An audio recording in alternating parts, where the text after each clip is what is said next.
dia a dia, o comodismo do casamento.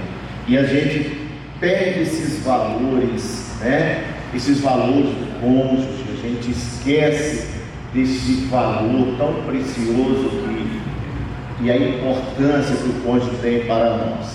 Depois eu falei na segunda parte sobre a questão dos abusos, né?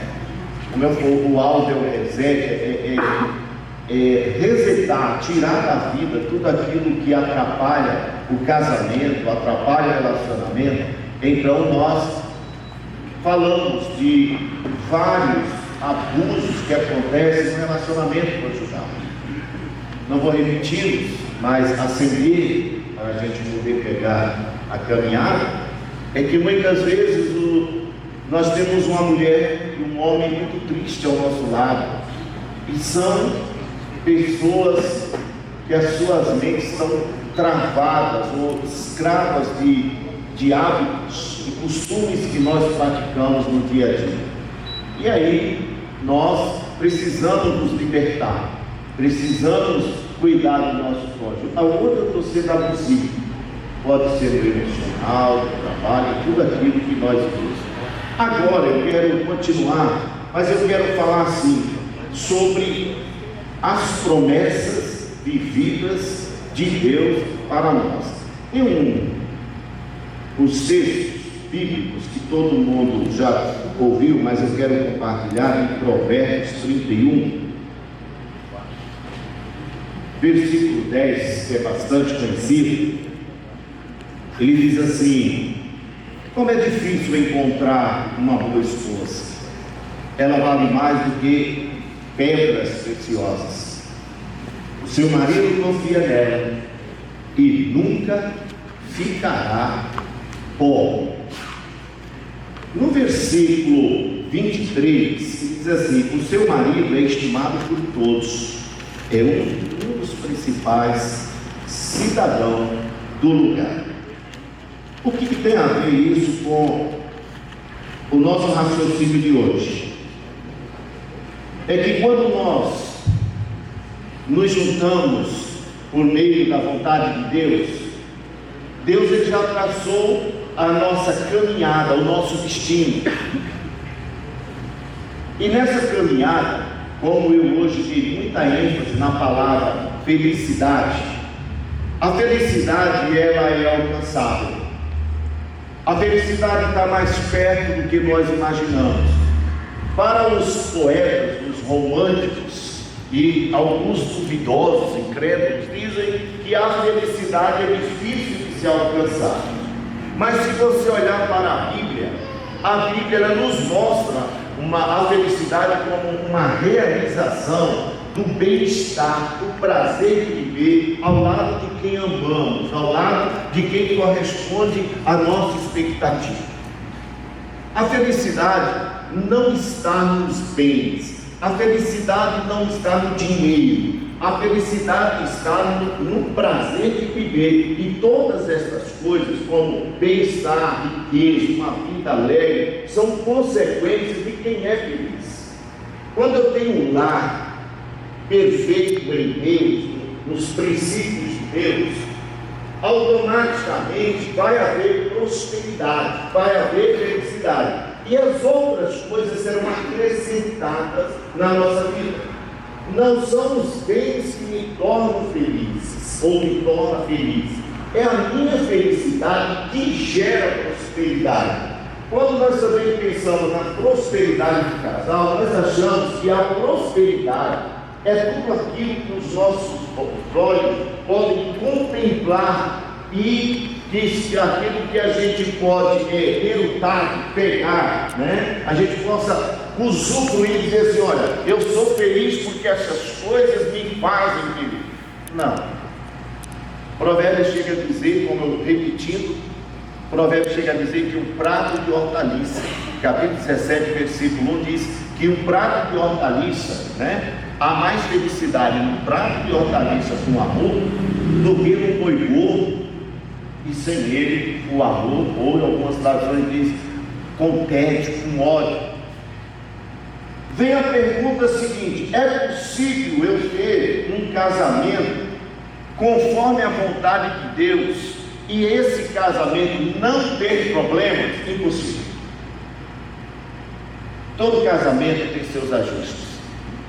E quanto mais anos você passa com o seu cônjuge, mais você aprende. Eu brinco com coisa séria, mas nós completamos 43 anos de casados quinta-feira. Mas tem dia que a minha esposa me surpreende com ideias, com palavras, com atitudes que eu já faço assim, puxa, essa eu não conhecia. Mas eu também, que eu termino surpreendendo ela mais ainda com as meus deslizes ou meus devaneios de pensamentos ou de palavras, e ela mesma diz assim para mim: nossa, essa eu não conhecia, essa é nova. Não é algo assim tão prejudicial, mas quer dizer, há um conhecimento a se desenvolver, se conquistar todos os dias da nossa vida. Agora, que valor eu tenho dado à minha mulher? Que valor tenho eu dado ao meu marido? Diante desse contexto, como ela se vê perto de mim e o meu marido? Como eu posso viver essas promessas? O que Deus investiu neste casamento? Deus investiu tudo. Porque Deus, Ele não joga para perder. Deus não é um jogador, entenda a palavra. Deus não investe na vida de ninguém para perder. E há um crédito de Deus sobre nossa família, que vem, como já vocês ouviram e aprenderam, vem lá de trás, desde Gênesis 12:3, onde há uma promessa feita de Deus para Abraão, dizendo: ó, em ti serão benditas todas as famílias da terra. Então já há um princípio de bênçãos, de prosperidade sobre a nossa casa, sobre a nossa família também. Só que os administradores somos nós. Esses administradores, Deus colocou o homem e a mulher. E eu achei muito interessante uma palavra de Martinho Lutero, quando ele diz assim, nessa questão do homem e a mulher sendo administradores da menina dos olhos de Deus, do projeto de Deus que é família. Martinho Lutero escreveu e diz assim: sabiamente ele observou, se Deus tivesse retirado o osso dos dedos do pé, homem, talvez Adão a controlaria. Olha que coisa interessante. Se tivesse usado o osso da cabeça do homem, a mulher o controlaria. Provavelmente ela teria muito mais controle sobre ele. Mas ao usar o osso da costela, Deus propiciou que os dois humanos ficassem em condições de igualdade, a respeito mútuo, para poder viver do mesmo jeito. Então, Martinho Lutero observa algo muito profundo. Ele diz assim: ó, Deus é tão inteligente que Ele criou a mulher para ser essa ajudadora, essa companheira, essa mulher participativa, e eles vão viver na mesma igualdade, com os mesmos direitos, com os mesmos valores. Não tem como Adão dizer que ela não tinha valor, idem também dela para com ele. Assim somos nós no dia de hoje. Não tem como eu ter uma vida nova se eu não entender isso para a nossa vida. Provérbios diz assim: ó, a tua mulher será mais preciosa do que todas as pedras, mas se o teu marido também será honrado na mesma medida. Então, quando Deus olha para você e para mim, ele diz assim: ó, eu quero que a tua família seja próspera, que a tua família tenha governo sobre a terra, que a tua família viva e usufrua do melhor que ela pode produzir. E muitas vezes nós dizemos: mas por que minha família não vive isso? Porque os nossos olhos, a nossa cultura é voltada para o bem material. Nós somos voltados para resultados materiais. Nos esquecemos dos resultados da felicidade de filhos prósperos, de famílias prósperas, que correspondem à nossa expectativa como casal. E isso é tão interessante que muitas vezes nós queremos colocar para o nosso cônjuge, seja o homem ou a mulher, responsabilidades como se isso fosse obrigação de um, mas são obrigações dos dois. Quando você acompanha as Escrituras, porque nessa tarde, quando eu falei que é necessário você deletar da sua vida tudo aquilo que impede o teu caminhar, é necessário você observar que tudo que Deus vai fazer para uma família abençoada, uma família próspera, você vê que há um contexto. Primeiro você organiza a casa, depois Deus entra com toda a provisão. Você organiza o teu casamento, Deus providencia a prosperidade. Você organiza o teu casamento, Deus te dá heranças de filhos. Você organiza o seu casamento, então você encontra a felicidade de viver juntos. Isso são direitos dos dois. Ninguém pode fazer algo sozinho. Nós temos as mesmas responsabilidades, porque o nosso ambiente não foi gerado apenas por um, fora gerado pelos dois. Lembra que hoje à tarde eu falei assim, quando nós somos, aliás, na primeira palestra eu falei assim, quando eu penso no egoísmo da minha vida, eu estou tirando todo o direito, eu estou me tornando individual. E essa é uma das coisas que precisamos mudar na nossa vida, no nosso contexto. O que eu preciso arrancar? Olha só, Provérbios 24 diz assim, ó, termine primeiro o seu trabalho a céu aberto, deixe pronta a sua lavoura, depois construa a sua família. Olha que visão ele dá. Ó, analisa tudo, organiza tudo, construa a sua família. E ele vai dizer também, ó, cuida bem dos negócios da tua casa, para que possa prosperar. Então muitas vezes nós olhamos para a nossa família e perguntamos, quando vamos a um lugar melhor? Quando tudo vai dar certo na nossa vida? Você pode dizer claramente, o dia que você for a minha ajudadora, o meu ajudador, livres, libertos, para viver novos propósitos. Então a mulher também tem obrigações. Se o marido tem obrigações, as mulheres também têm. Precisa cuidar da sua casa, cuidar dos seus filhos, cuidar do seu lar, multiplicar tudo que vem em suas mãos. A mulher é ela que conquista em casa para que o marido conquiste lá fora.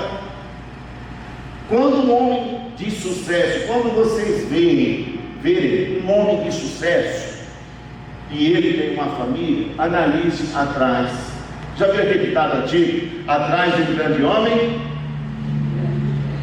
é uma verdade, é um provérbio interessante, porque os grandes homens, os homens que mais conquistaram na vida, é porque tem uma mulher do mesmo porte que ele, dando todo o suporte.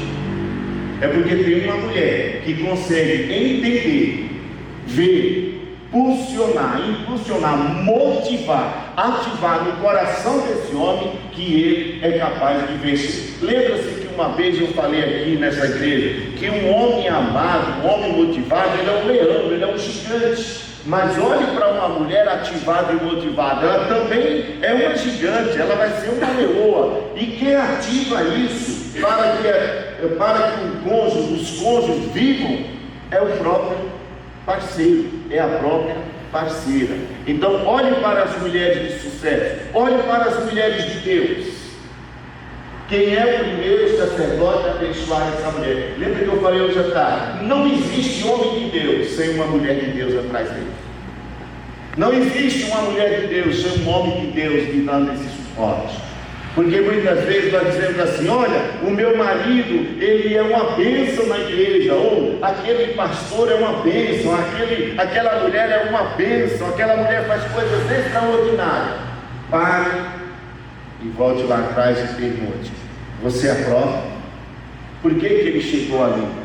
Porque uma das grandes coisas, uma das coisas mais lindas que tem, é quando o homem, ele consegue chegar lá na frente e ele pode se apoiar. E lembra que eu falei hoje à tarde? Ele tem alguém para se apoiar, e esse apoio principal é a esposa ou o marido estando do seu lado. Nós precisamos entender isso, porque uma família no planejamento de Deus é a família que mais conquista sobre a terra. Repito, esse conquistar nem sempre é o bem material. Os homens mais felizes do mundo, as mulheres mais felizes do mundo, estão no seio do lar. Vem do seio do lar. Pode olhar um homem que tem uma casa edificada e corresponde à expectativa de Deus, e também a mulher. E é isso que Deus para os últimos tempos está buscando.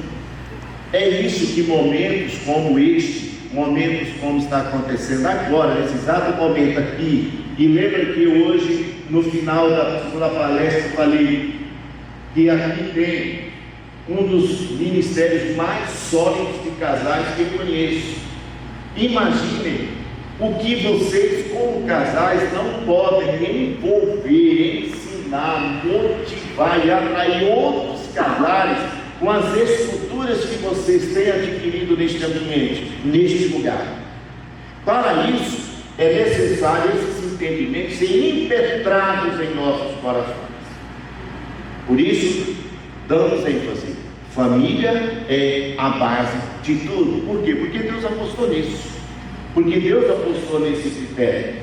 Quando o casal sabe administrar todos esses planejamentos, todas essas ideias, ele sabe compartilhar de todas as responsabilidades, então todas as coisas aparecem favoráveis em sua vida.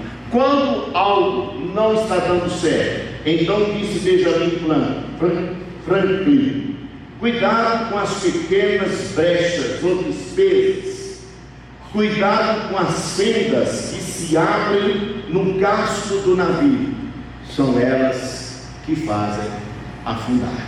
Olha que coisa interessante, não são as grandes coisas que fazem o casamento afundar, mas as pequenas fendas. Ele está usando isso como analogia de uma vida no geral, tanto faz no casamento em qualquer lugar. No entanto, como estou me referindo a casais, esse é o contexto. Quais as fendas que ainda existem no nosso casamento que precisamos sanar?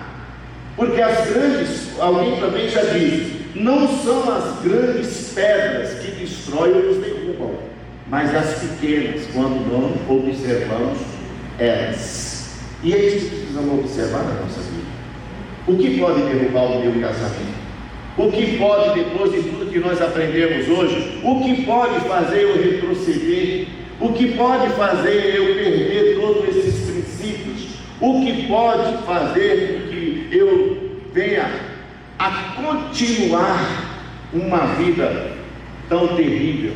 O que pode acontecer para me levar de volta? Se eu resetei, se eu mudei, se eu criei uma nova história, porque agora eu tenho que voltar atrás. Então vamos ver as fendas do nosso casamento.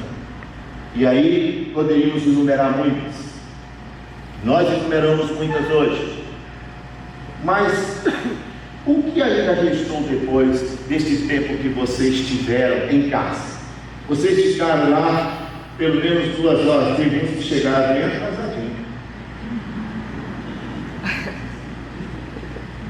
Eu não sei que banho demorado foi esse. Não tem esse nível de revelamento.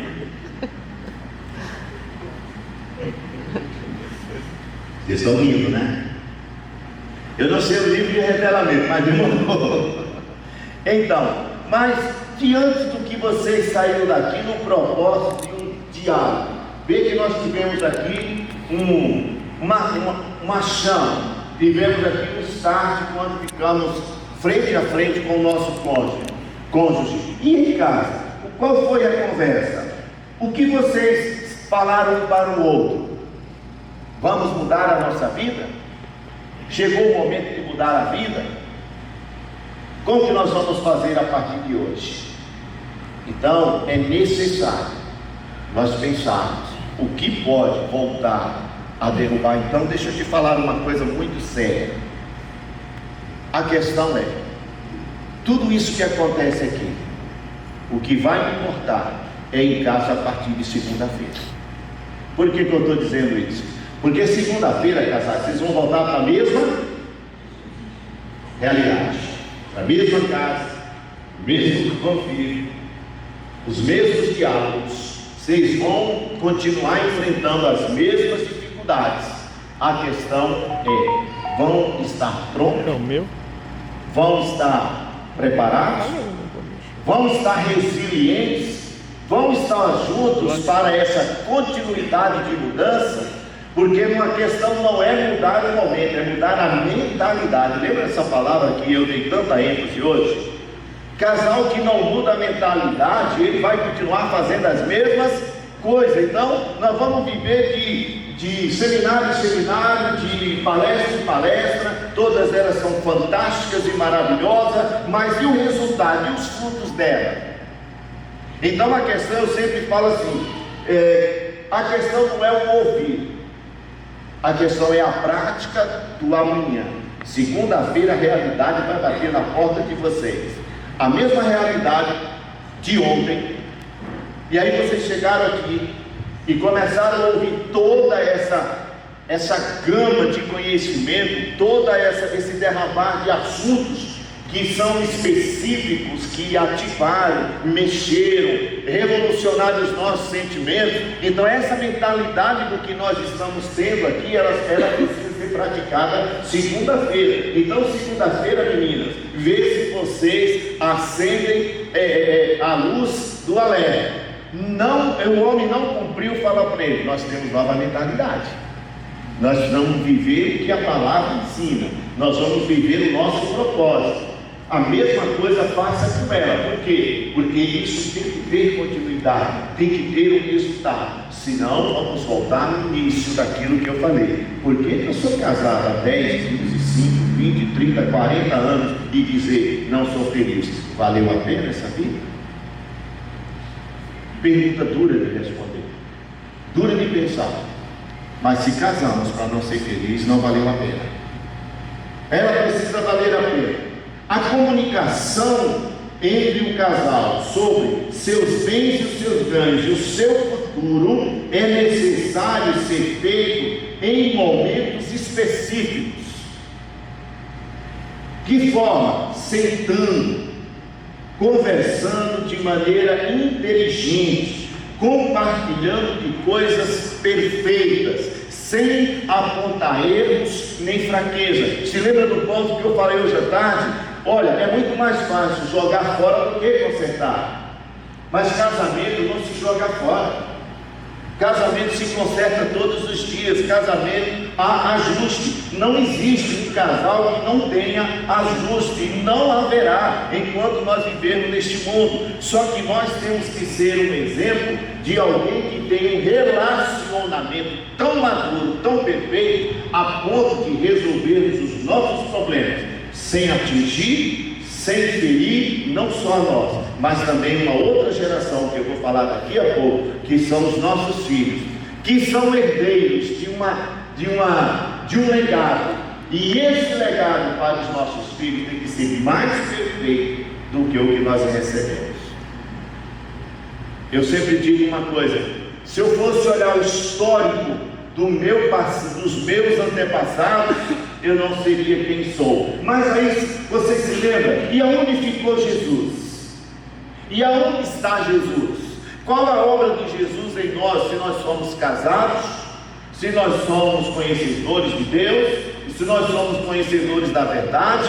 Porque eu tenho que continuar na maldição, como alguns dizem, no mesmo legado do passado, se Deus me deu a chance de criar um novo legado? Como que eu posso fazer um novo legado? Quando eu sento com a minha mulher de educação, com toda essa inteligência, e discutimos sobre o futuro, sobre as nossas geração de geração.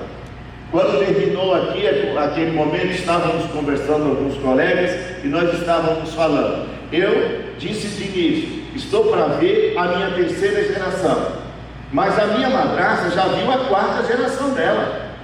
Com 80 anos ela já é tataravó, né? Eu já vou ser bisavô daqui a pouco.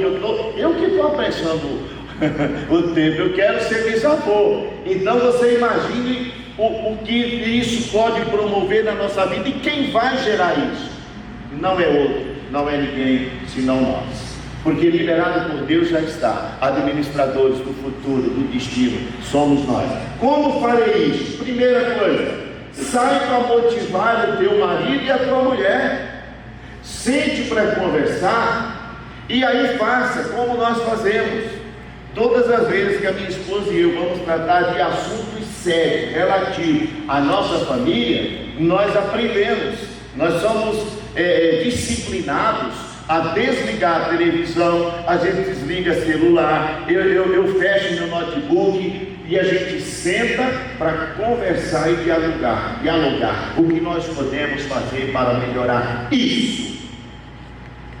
Aí você se lembra que o inimigo disso lá atrás foi o orgulho, foi aquele que tenta impedir, e isso tem nada a ver com o diabo, isso tem nada a ver com Deus. Eu não estou fazendo apologia ao diabo, isso tem a ver conosco. Educação, saber sentar, saber ouvir. E não vem com esse papo para mim, mas a minha mulher fala demais. Pois Deus te deu 2 ouvidos, que é para escutar ela falar mesmo. Se não fosse para ouvir, você tinha um ouvido só, e você tem 2. E se não for para você escutar o seu marido, então vai ter, ele tinha nascido com um ouvido. Não, você tem 2. Então Deus não faz nada errado. Nós que administramos mal aquilo que Deus confiou em nossas mãos. É interessante pensar também que o nosso legado como casal, a nossa linguagem de hoje, influenciará a vida e o legado dos nossos filhos. Queridos, eu sei que aqui tem vários professores, e o que eu vou falar é chover no molhado, mas dá uma leve. Ora, o que a maioria dos filhos fazem na escola? O que os professores sofrem na escola? Não é um reflexo de outra coisa, senão do comportamento de casa. E aí, eu sei que tem a personalidade, eu sei que tem uma questão de cultura, tem um monte de coisa, mas será que porque eu sou humilde, será porque eu sou simples, será porque os meus filhos têm que herdar isso? Será que a cultura é errada para meus filhos? Eu como o marido e a mulher como protagonistas de um destino e de futuro dos filhos, será que eu não posso mudar isso daí? Por que meus filhos não têm sucesso na escola? Por que meus filhos não têm sucesso no trabalho? Por que meus filhos não herdam umas patentes maiores do que a minha? E por que na escola dão tanto trabalho para os professores? Alguns professores que vivem aí um burnout terrível, todos aspas, não generalizando, mas a maioria todos doentes de um burnout, e aí você olha e diz assim, é que esses meninos são maus, aí nós tacamos pedra nos meninos, arrebentamos com os meninos, mas e os pais? Será que não precisaria de um trabalho com eles? Será que meus filhos não estão dando continuidade no legado que receberam em casa?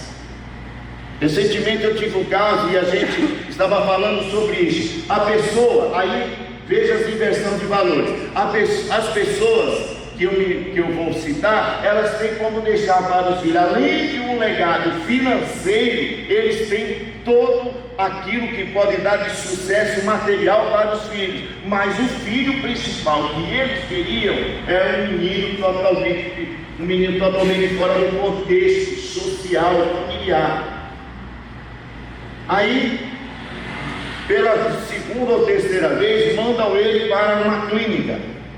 Aí ele vai lá para a clínica, ele vai todo arrebentado, todo esbagaçado da vida. Aí lá durante 8 meses, foi a última vez que ele ficou lá, 8 meses na clínica, com um investimento altíssimo. E aí o menino volta todo, educadinho, abandonou os vícios, o menino voltou educado, falando que Jesus era Senhor, cheio de alegria, a presença de Deus, mas ele voltou para onde?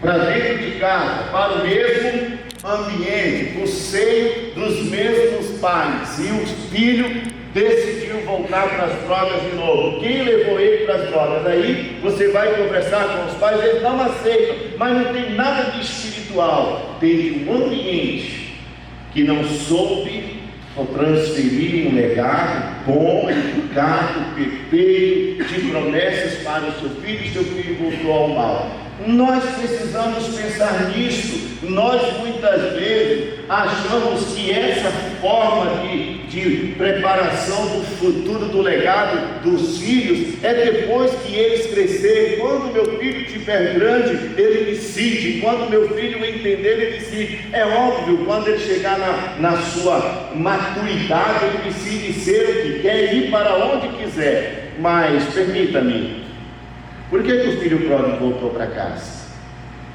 Foi só o arrependimento? Foi só o reconhecimento?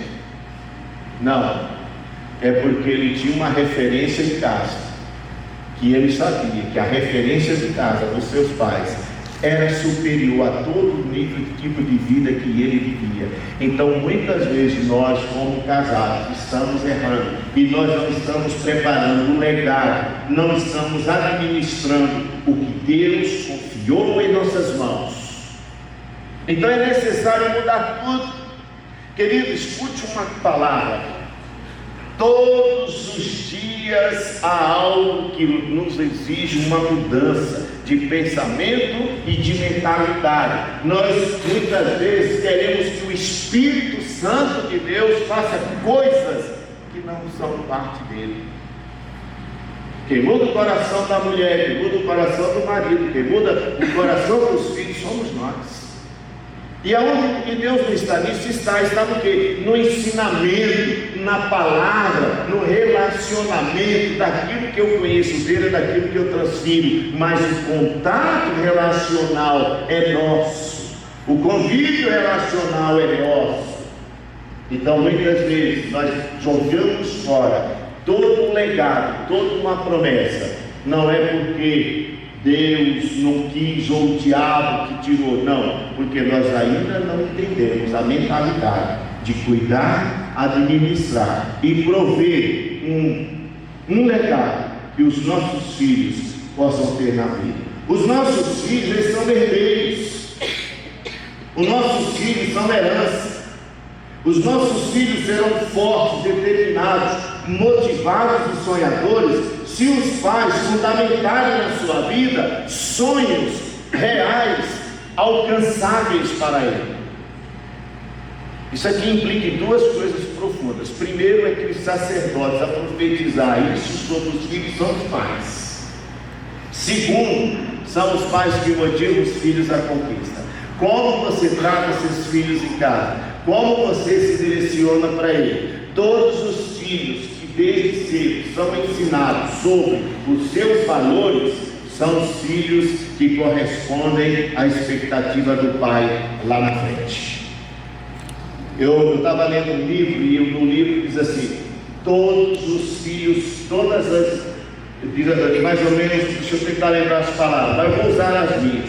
Ele quer dizer o seguinte: todos os homens de sucesso que são orgulhos de seus pais são resposta de pai e mãe que investiram na sua vida o maior legado que podemos dar: amor, carinho, atenção, motivação e Deus. Então pode olhar nessa expectativa. Aí você vai dizer uma coisa assim: é possível isso? É. Como vocês já conhecem, a maioria conhecem a minha história, o pastor José Roberto é conhecedor profundo do que eu vou falar. Nós temos 3 filhos, e filho de pastor não é pastor. Filho de pastor é filho de pastor. Então nem todos os filhos de pastores são aqueles crentes, cheio da unção, né? Então nós temos filhos, 3 filhos. Mas nós temos uma filha que nós amamos de amor e paixão, porque filhos trabalhosos são os que mais a gente dá atenção, que a gente mais corre atrás, e são os que mais exigem de nós, né? Então nós temos uma filha, ela ficou 19 anos longe da nossa casa. 19 anos.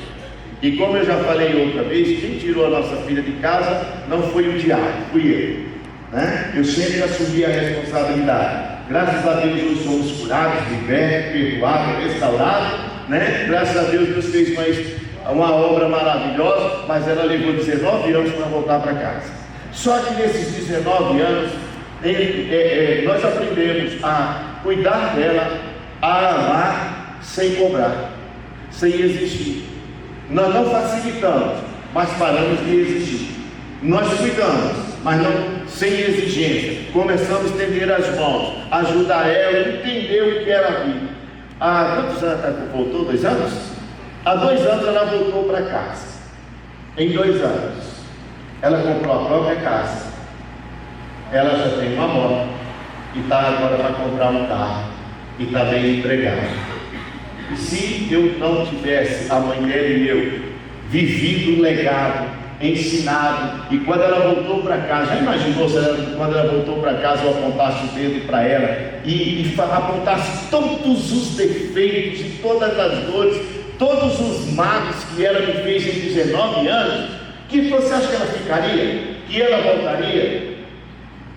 Então agora eu imprimi no coração dela e dos nossos netos um legado para ela entender que é possível ter uma família debaixo da graça, como nós cantamos aqui, debaixo da vontade de Deus, se eu e a minha mulher continuarmos fundamentando nas suas vidas. Eu estou dando um exemplo meu, mas quem sabe coincide com alguns casos presentes, de pessoas presentes. Mas eles têm que entender, há alguém que fundamenta, que motiva, que ajuda, que ensina, que prepara o futuro de uma geração que precisa ser o resultado da sua, da minha e de nossa vida.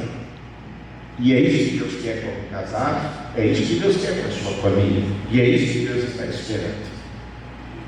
E olha, nunca mais transfira a responsabilidade para o outro, sendo que a responsabilidade é nossa. Se lembra que hoje eu falei? Quando casamos não é mais meu.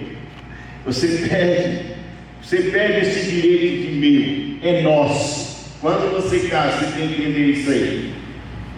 Frases para nós e terminando. Primeiro, pais motivados, filhos motivados. Pais cheios de Deus, filhos cheios de Deus. Pais perseverantes, filhos perseverantes.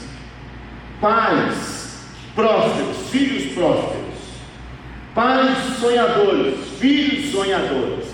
Nós estamos imprimindo no coração dos nossos netos isso. Inclusive é tão engraçado, nós temos 2 netos e eles entendem que além de Deus ser o principal da vida deles, o sonho deles, ainda com a linguagem infantil, eles entendem, mas o sonho deles é ser mais do que um robô. Então eu tenho um que chama Lourenço, ele disse assim: vô, eu vou ser igual ao senhor. Eu falei para ele: não, você vai ser melhor do que eu. Então ele colocou na mente, esse dia ele chegou lá, desenhou uma Ferrari e disse assim: vô, eu vou comprar uma Ferrari. Eu falei: isso mesmo. Já escolheu a cor? Ele falou: já, a cor é essa. E eu quero a Ferrari não sei o que, não sei o que. Vô, eu vou deixar o senhor andar com ela. Eu falei: filho, quando você comprar essa Ferrari, o vô não vai ter mais condições de dirigir, mas é o seguinte, mas você vai comprar essa Ferrari. Ele falou: não, vô, se o senhor não puder dirigir, eu dirijo para o senhor, eu vou dar uma carona para o senhor, mas o senhor vai andar de Ferrari comigo. Aí eu falei assim: isso mesmo. E aí, já está começando a pensar nisso? Ele falou assim: eu já tenho um cofre, eu estou guardando dinheiro. E aí ele não pode ver as minhas moedas, nem meu dinheiro nos dedos. Ele cata tudo e coloca no cofre. Aí a avó te motiva, viu? Então, o que é isso? É gerar uma mentalidade. Talvez você diga assim: meu Deus, pastor, está fora do contexto de Deus. Não, não. O pai ser motivador dos seus filhos não é pecado. Pecado é quando a gente pega os nossos filhos e fala: você não presta, você não vale nada, você só dá trabalho, você é preguiçoso, você é isso, aquilo. Aí você está tolindo, está matando os sonhos e os projetos de uma geração que tem que corresponder à sua expectativa. O que o Salmo 127 diz? Que os nossos filhos são herança de Deus para nós. Então, queridos casados, quando eu resetar na minha vida todas aquelas coisas que impediram eu crescer e eu mudar a minha mentalidade para um futuro que eu creio que é possível, se eu mesmo não ter nas mãos, mas eu forjarei no coração das minhas gerações uma vida perfeita que vale a pena. Vocês já ouviram falar do homem que plantava tâmara? Não, eu vou contar de novo, porque eu não tenho preguiça. Mas quando você pega uma mentalidade dessa, você pensa como dessa maneira. Um certo dia, tinha um senhor já idoso plantando pés de tâmara. E os pés de tâmara naquela época levavam em média 90 anos para produzir. Então, quando os jovens iam passando, olhavam aquele senhor de idade plantando tâmara, e eles falavam assim: ah, que serviço em vão! Ah, que serviço em vão! Até que alguns pararam e disseram: Senhor, por que o senhor está plantando tâmara e nem o senhor vai colher? Ele sabiamente ficou de pé e disse: eu estou plantando para a sua geração, porque eu sei que a tua geração vai depender dos pés de tâmara. Então pense nisso. Não é porque eu vim de uma família triste, pobre, sem estrutura emocional, sem uma estrutura educacional. Eu vim de uma família que não tinha nenhuma estrutura e eu tenho que gerar uma família no nível da anterior. Não, reserva isso. Isso não quer dizer abandone seu pai e a sua mãe. Honre seu pai e a sua mãe. Continue honrando os dois. Mas agora Deus, a partir do seu casamento, confiou uma nova geração, um novo projeto, novas gerações de futuro, e esses protagonistas a gerar tudo isso somos nós como casados. Amém? Amém.